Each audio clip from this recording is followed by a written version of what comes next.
ഇപ്പോൾ AK ബാലൻ മാധ്യമങ്ങളെ കാണുകയാണ്. തത്സമയ ദൃശ്യങ്ങളിലേക്ക്.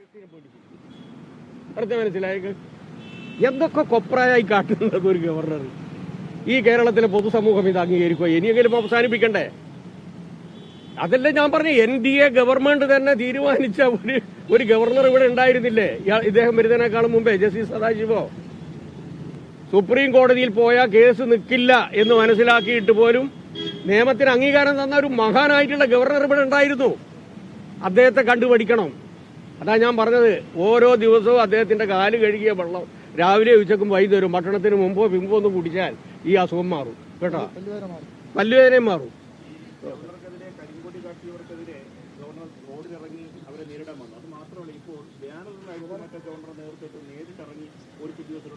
പിന്നെ ഇതിന് 600 പോലീസുകാരെ സംരക്ഷണം ഗവൺമെന്റ് കൊടുത്തത്?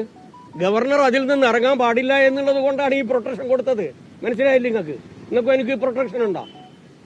ഗവർണർക്ക് ഈ പ്രൊട്ടക്ഷൻ കൊടുത്തത് ഗവർണർ സുരക്ഷിതമായി നിൽക്കണം. ഞാൻ പറഞ്ഞില്ലേ, ഈ പ്രൊട്ടക്ഷൻ ഇല്ലെങ്കിലും SFIക്കാർ ഒന്നും ചെയ്യില്ല. ഇന്ന പോലീസുകാരെല്ലാം പിൻവലിച്ചോട്ടെ, ഉറപ്പ് കൊടുക്കാം, യാതൊന്നും സംഭവിക്കില്ല ഇവിടെ. പിന്നെ ഈ പോലീസിന്റെ വലയിൽ വെച്ചിട്ട് ഇങ്ങനെ ഓരോ ദിവസവും വീരവാദം, ഞാൻ അത് ചെയ്യും ഇത് ചെയ്യൂ. ആരോട്? SFIക്കാരോടോ? 34 രക്തസാക്ഷികളുടെ ആത്മാക്കളെ ഈ മനസ്സ് സൂക്ഷിച്ചുകൊണ്ട് നടക്കുന്ന പിള്ളേരാ, മനസ്സിലായിക്കോളണം കേട്ടോ. അതങ്ങനെ പെട്ടെന്നൊന്നും തകരുന്നല്ല. ഇവരാര് വിചാരിച്ചാലും തകരുന്നതല്ലത്. RCPനെ മുട്ടുകുത്തിച്ച വിദ്യാർത്ഥി പ്രസ്ഥാനമുള്ള ഈ കേരളം, അതിന്റെ പാരമ്പര്യത്തിൽ നിന്നാണ് അവർ ഉയർന്നു വന്നത്. ആർക്കെങ്കിലും എതിരായിട്ടാണോ സമരം? ബഹുമാനപ്പെട്ട ഗവർണർക്കെതിരായിട്ടല്ല ഈ സമരം. ചാൻസലർ എന്നുള്ള നിലയിൽ കാവ്യവൽക്കരണം നടത്താൻ അദ്ദേഹം തീരുമാനിക്കുന്നു. RSSുമായി അദ്ദേഹം ഗൂഢാലോചന നടത്തുന്നു.